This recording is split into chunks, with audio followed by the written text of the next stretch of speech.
দারুল উলুম দেওবন্দের একজন প্রখ্যাত মুহাদ্দিস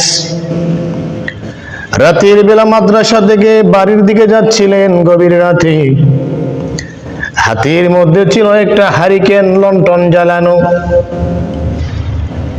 এখনকার সময়ে তো অনেক আধুনিক লাইট পাওয়া যায়, যে লাইটের আলো দিয়ে আমরা রাতের বেলা অন্ধকারে চলাফেরা করি। তখনকার সময়ে তো এত আধুনিক লাইটের ব্যবস্থা ছিল না।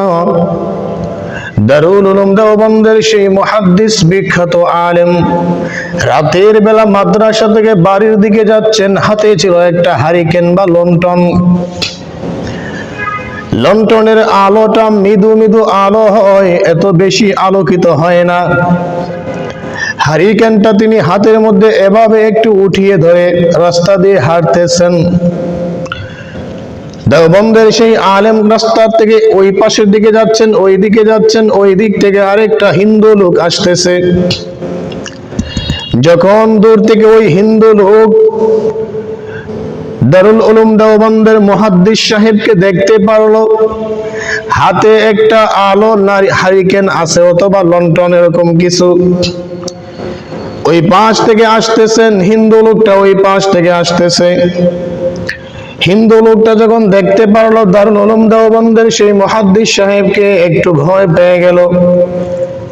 কারণ হুজুরের মাথায় ছিল সাদা একটা পাগড়ি, মুখে ছিল সাদা দাড়ি, পরনে সাদা পাঞ্জাবি। সাধারণত রাতের বেলা যদি আমরা সাদা জুব্বা পরা কোনো মানুষকে দেখি একা একা নির্জন অবস্থায়, তাহলে জিন ভেবে আমরা ভয় পেয়ে যাই। হিন্দু লোকটা দারুল উলুম দেওবন্দের সেই উস্তাদকে দেখে দূর থেকে একটু ভয় পেয়ে গেলেন। যখন কাছে চলে আসলেন, সামনাসামনি হয়ে গেলেন, দারুল উলুম দেওবন্দের সেই মুহাদ্দিস সাহেবকে দেখে ওই হিন্দু লোকটা আশ্চর্য হয়ে গেল।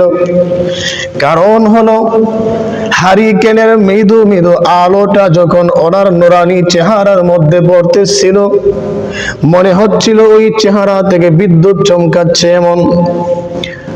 হিন্দু লোকটা দারুল উলুম দেওবন্দের সেই মুহাদ্দিস সাহেবকে দেখে একটু অবাক হয়ে গেল, বিস্ময়ে হতবাক হয়ে গেল। এত সুন্দর চেহারা, এত মায়াবী চেহারা, এমন মানুষও কি হয়? হিন্দু লোকটা কাছে এসে জিজ্ঞাসা করলো, ভাই তুমি কে? দেওবন্দের মুহাদ্দিস সাহেব বললেন, ভাই আমি হলাম একজন মুসলমান। উনি নিজের পরিচয় দিলেন একজন মুসলমান।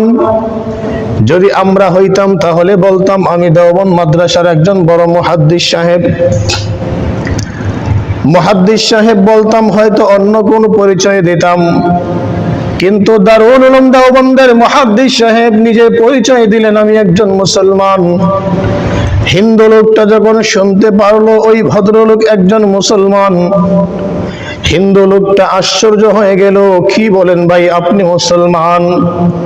কারণ আমি ইতিপূর্বে শুনেছি মুসলমান ভালো হয় না, মুসলমান দেখতে সুন্দর হয় না, মুসলমান মানুষ খারাপ হয়, মুসলমান মানুষকে দেখতে ভালো লাগে না।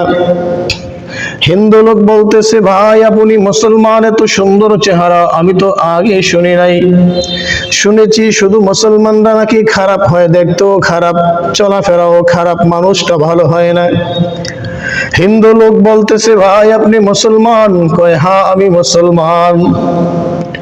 হিন্দু লোকটা ওই দারুল উলুম দেওবন্দের মুহাদ্দিস সাহেবের চেহারার দিকে দীর্ঘক্ষণ তাকায়া, অনেকক্ষণ চেহারার দিকে তাকিয়ে আছে, সুন্দর চেহারা দেখতেছে। হঠাৎ করে বলে উঠলো, ভাই যদি তুমি মুসলমান হয়ে থাকো, সত্যি যদি তুমি মুসলমান হও, তাহলে আমাকেও তোমার মতো মুসলমান বানিয়ে দাও। দারুল উলুম দেওবন্দের মুহাদ্দিস সাহেব জিজ্ঞাসা করলেন, ভাই তুমি কেন মুসলমান হতে চাচ্ছ? হিন্দু লোকটা বলল, ভাই যখন আমার নজরটা তোমার চেহারার দিকে পড়েছে, তোমার নুরানি চেহারার দিকে যখন আমি তাকিয়ে আছি, তোমার চেহারার দিকে তাকাইয়া আমার আখিরাতের কথা মনে হয়ে গেল। আমার দিলের ভিতরে কেন জানি একটা ধাক্কা লাগলো, হেদায়েতের নূর চলে আসছে। এত সুন্দর চেহারার মানুষ, এত নম্র ভদ্র মানুষ, সে কখনো খারাপ হতে পারে না। যেই ধর্মের ওই মানুষ, সেই ধর্ম কখনো খারাপ হতে পারে না। আমি তো ইতিপূর্বে শুনেছি মুসলমান খারাপ মানুষ, মুসলমান ভালো না, ধর্মটাও ভালো না। কিন্তু ভাই, তোমাকে দেখার পরে আমার বিশ্বাস হয়ে গেল, আমার ইয়াকিন হয়ে গেল, ইসলাম ধর্মই সত্য ধর্ম। মুসলমানরাই একমাত্র পৃথিবীর মধ্যে সবচাইতে ভালো মানুষ। আপনার মতো এত সুন্দর চেহারার মানুষ কখনো খারাপ হতে পারে না। আপনার চেহারার সৌন্দর্য আমাকে সাক্ষী দিচ্ছে আপনি হলেন একজন সত্য ধর্ম অনুসারী। এজন্য আমার দিলের ভিতরে কেন জানি একটা ধাক্কা লাগলো, হেদায়েতের ধাক্কা। আপনার চেহারা দেখার পরে আমার আল্লাহর কথা মনে হয়ে গেল, আখিরাতের ভয় তৈরি হয়ে গেল।